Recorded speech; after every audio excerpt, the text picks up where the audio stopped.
کہ تشبیہ جو ہے ایسی چیز سے ہوتی ہے جو وصف معروف مشہور ہو. کوئی ضروری نہیں ہوتا ہے کہ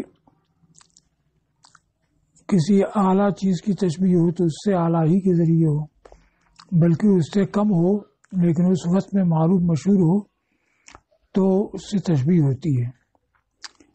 جیسے زید کل اسد کہتے ہیں تو اس کا مطلب یہ نہیں کہ اسد اس سے افضل اور برتر ہے. وصف شجاعت میں اسد معروف مشہور ہے تو زید مثل الاسد یا کل اسد کہہ دیا جاتا ہے.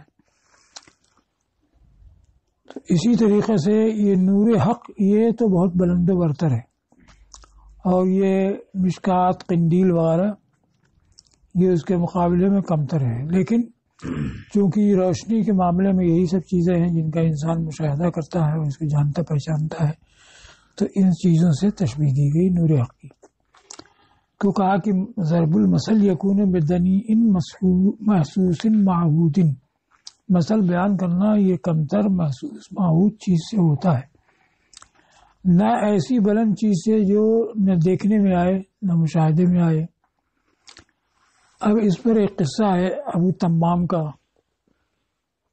کہ اس نے مامون کے بارے میں کہا. اب مامون کے بارے میں کہا یا معتصم کے بارے میں کہا یا معتصم کے لڑکے احمد ابن معتصم کے بارے میں کہا، یہ اختلاف ہے. بہرحال خلیفہ بغداد کے بارے میں اس نے یہ شعر کہا،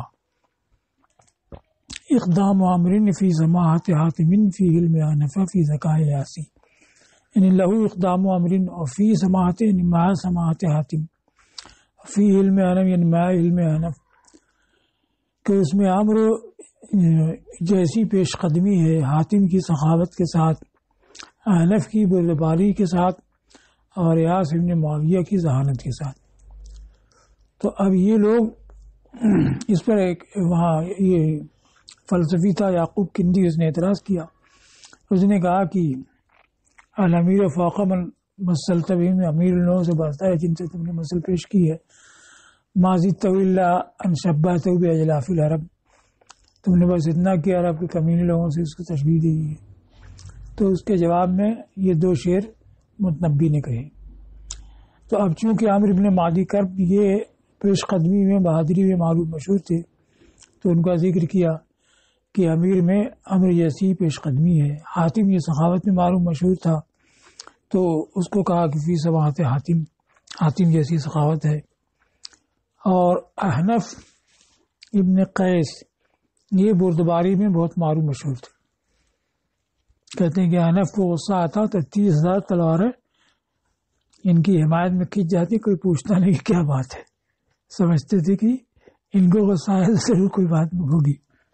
اور ایاس ابن معاویہ یہ ذکاوت اور ذہانت میں بہت معروف مشہور تھا.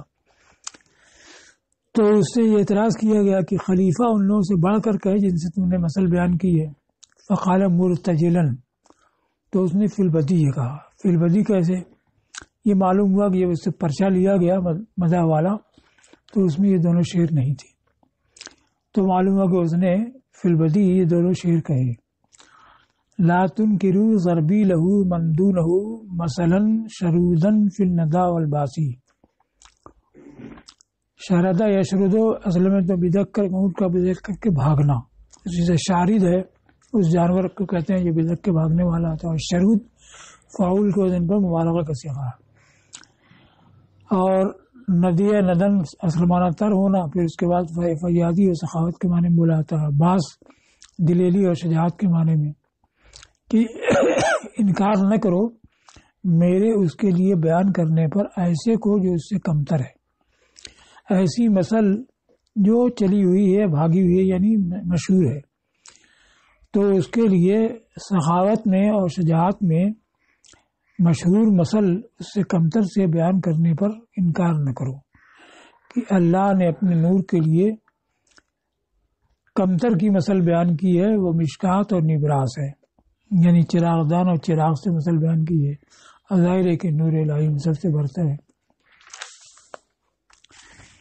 پھر اس کے بعد آیا کہ یہدی اللہ لنورہ من یشاء، کہ یہ نور حق تو بہت روشن واضح تام ہے، لیکن اس کے باوجود ہر ایک کو حاصل ہی ہو جائے اور ہر ایک کو ہدایت مل ہی جائے یہ نہیں، بلکہ اللہ جس کو توفیق دیتا ہے وہی ہدایت پاتا ہے۔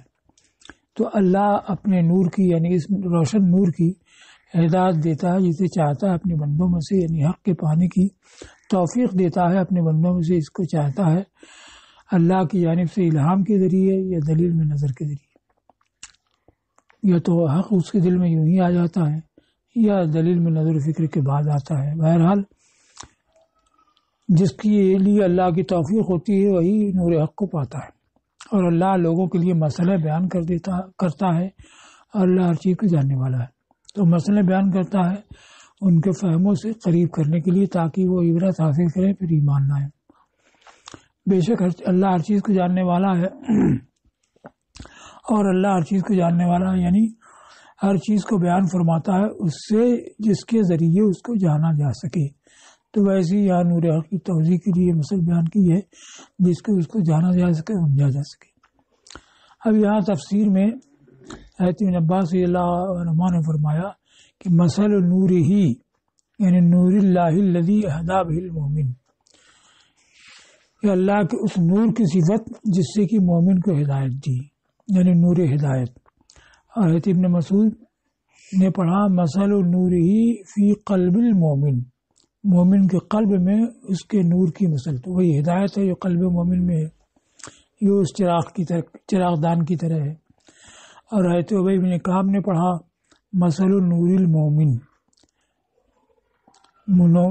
مومن کے نور کی مثل، تو یہ ان لوگوں سے ہے۔ تو اب کسی نے نور حق سے تفسیر کی ہے، کسی نے ہدایت سے تفسیر کی ہے۔ فی بیوت اذن اللہ ان ترفع، ایسے گھروں میں جن کے بلند کرنے کا اللہ نے حکم دیا، کہ اللہ نے حکم دیا کہ ان کو بلند کیا جائے، وَيُذْكَرَ فِيهِ اسْمُهُ، اور اس میں اس کا نام لیا جائے، يُسَبِّحُ لَهُ فِيهَا بِالْغُدُوِّ وَالْآصَالِ، اس کی پاکی بیان کرتے ہیں ان گھروں میں صبح اور شام۔ کون بیان کرتے ہیں؟ رجال لا تلہیہم تجارت، ایسے لوگ جن کو غافل نہیں کرتی ہے کہ تو کوئی تجارت نہ کوئی سودا، اللہ کی یاد کرنے سے، اللہ کے ذکر سے، اور نماز کے قائم کرنے سے، اور زکوٰۃ دینے سے۔ یخافون یوما تتقلب فیہ القلوب والابصار، وہ ڈرتے ہیں اس دن سے جس میں کہ دل اور آنکھیں پلٹ جائیں گی۔ اب یہ فی بیوتن کا تعلق کہاں سے ہے؟ تو ایک مشکات سے تعلق ہے کہ وہ طاق، وہ چراغ دان ان گھروں میں سے ہو جن کے بلند کرنے کا اللہ نے حکم دیا، یعنی مسجدیں۔ تو جیسے کہ مسجد میں کوئی طاق ہو، طاق میں قندیل ہو، قندیل میں چراغ ہو، تو یہ مشکات سے متعلق ہے، یعنی کمشکات فی بعض بیوت اللہ، جیسے کہ وہ چراغ دان جو اللہ کے گھروں میں سے کسی میں ہو، اور یہ مسجدیں ہیں۔ گویا فرمایا گیا اس کے نور کی مثل وہ جیسے کہ مسجد میں اس طاق کا نور دیکھا جاتا ہے جو جس کی صفت ایسی ایسی ہے۔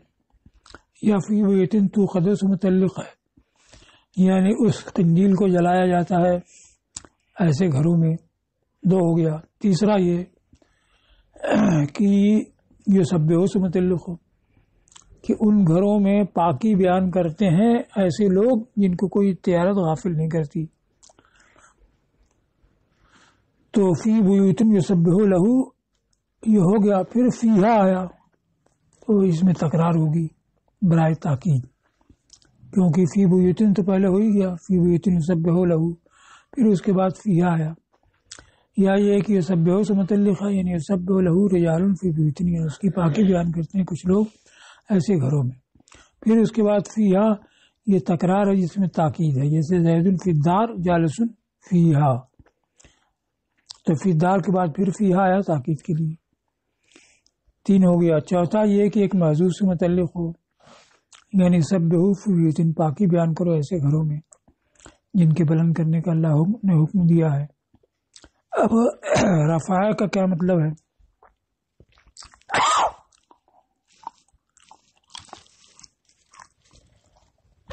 تو ایک تو یہ ہے کہ وہی تعمیر کرنا، بنانا اور بلند کرنا، یہ دوسرے کی تعظیم کرنا مراد ہو۔ تو پہلی تفسیر کی تبنا، جیسے کہ فرمایا بنا ہا رفع ضم کہا فسیبہ، اس کو بنایا کی تفسیر ہے اس کی چھت بلند کی، پھر اس کو ہموار کیا، اور آیا وَإِذْ يَرْفَعُ إِبْرَاهِيمُ الْقَوَاعِدَ، جب ابراہیم نیویں بلند کر رہے تھے یعنی بنا رہے تھے، تو جیسے ایسے نیو پر ایک ردہ رکھتے جائیں گے وہ بلند ہوتا جائے گا۔ یہ ترفع سے مراد تعظم ہے، یعنی اللہ نے ان کی تعظیم کا حکم دیا ہے۔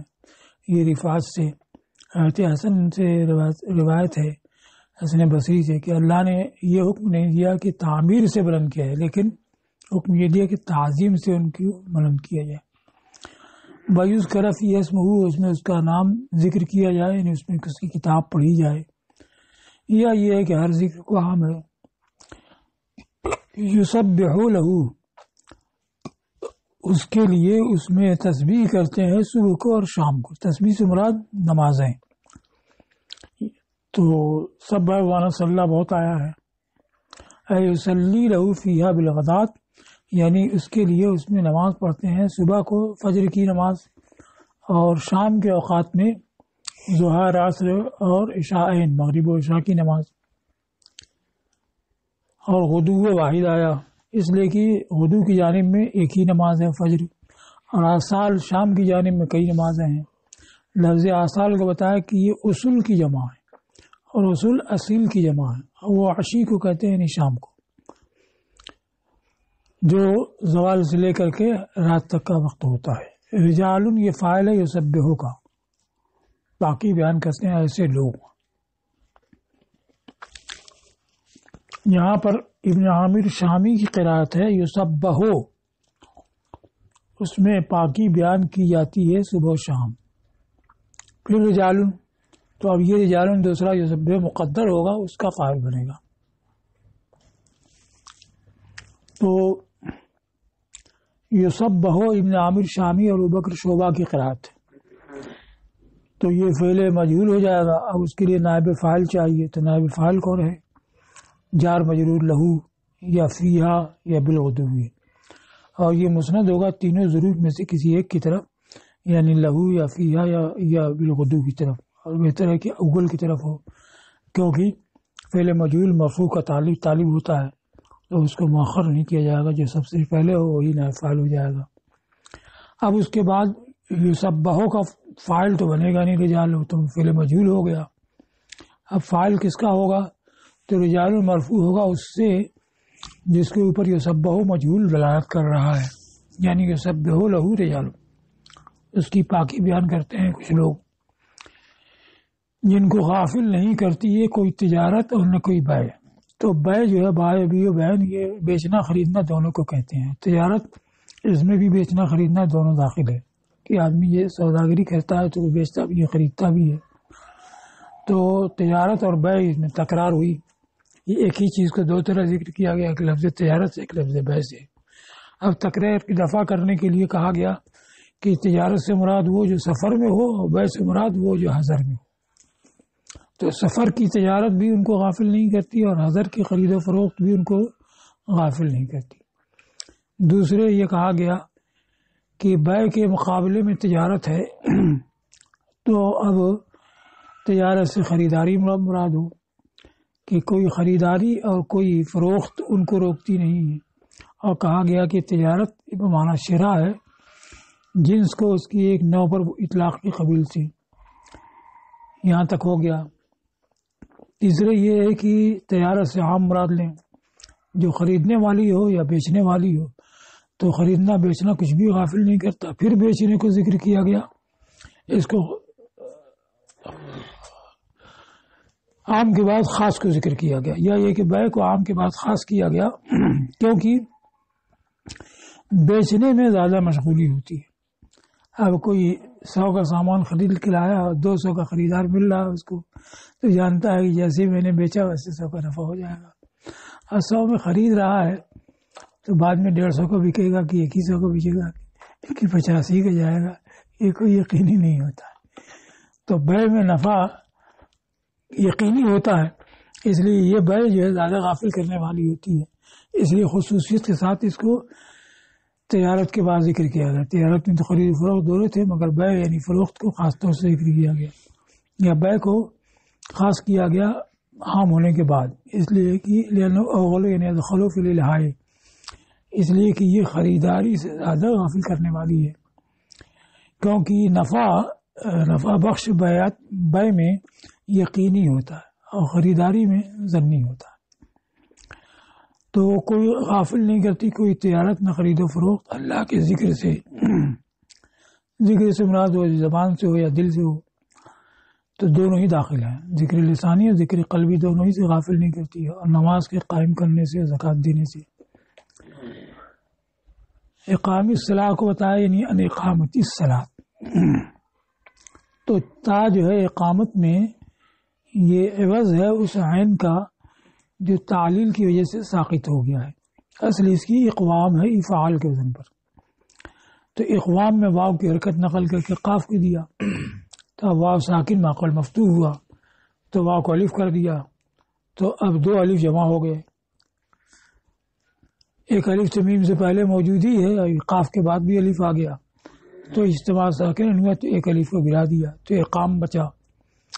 تو جب واو کو الف سے بدل دیا گیا تو دو الف جمع ہوئے، تو ایک کو اجتماع ساکن کی وجہ سے حذف کر دیا گیا تو اقام ہوا، پھر اس کے بعد اس کے بدلے میں تا عوض داخل کر دی گئی، محذوف کے بدلے میں تا داخل کر دی گئی تو اقامہ ہوا۔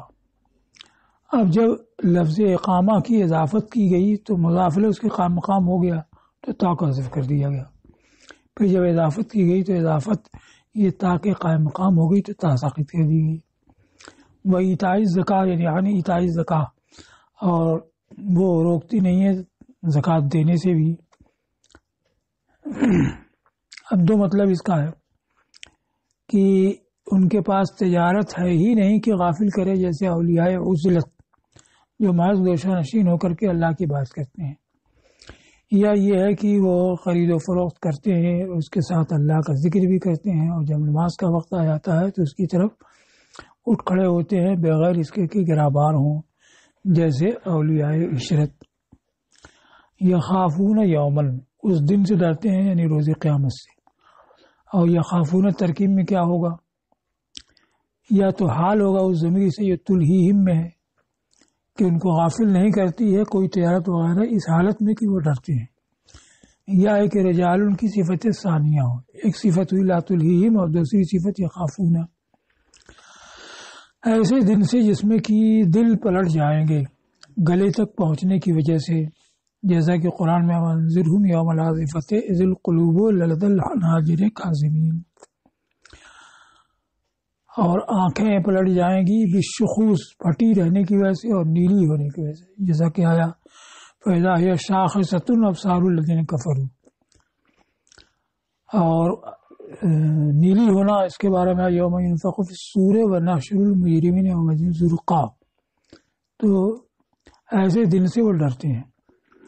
یا دل پلٹنے کا مطلب ہے کہ دل ایمان کی طرف پلٹ آئیں گے کفران کے بعد، اور آنکھیں پلٹ آئیں گی عیان مشاہدہ کی طرف بعد انکار ہی للطغیان، سرکشی کے سبب انکار کے بعد، جیسے کہ ارشاد فکشفنا عنک غطاءک فبصرک اليوم حدید، تو ہم نے تم سے تمہارا پردہ ہٹا دیا تو آج تمہاری نگاہ تیز ہے، تو اس وقت کیفیت بدل جائے گی، اس کو فرمایا گیا ہے لیجزیہم اللہ احسن، یہ ڈرتے ہیں تاکہ اللہ ان کو بدلہ دے ان کے بہتر عمل کا اور اپنے فضل سے اضافہ کرے، یعنی وہ پاکی بیان کرتے اور ڈرتے ہیں تاکہ اللہ تعالیٰ ان کو ان کے اعمال کا کی بہتر جزا عطا فرمائے۔ بہتر جزا کیا ہے؟ لیجزیہم ثوابہم مضاعفا، کہ ان کو جزا دے ان کے ثواب کا دونا دون، ویزیدہم علی الثواب، اور ان کے ثواب پر، ثواب موعود پر، اور اضافہ کرے ان کو ثواب پر جس کا کہ کسی عمل پر وعدہ کیا گیا بطور فضل و احسان۔ اللہ رزق دیتا ہے جسے چاہتا ہے بے حساب، یعنی ثواب دیتا ہے جس کو چاہتا ہے ایسا ثواب جو مخلوق کے حساب میں آنے والا نہیں۔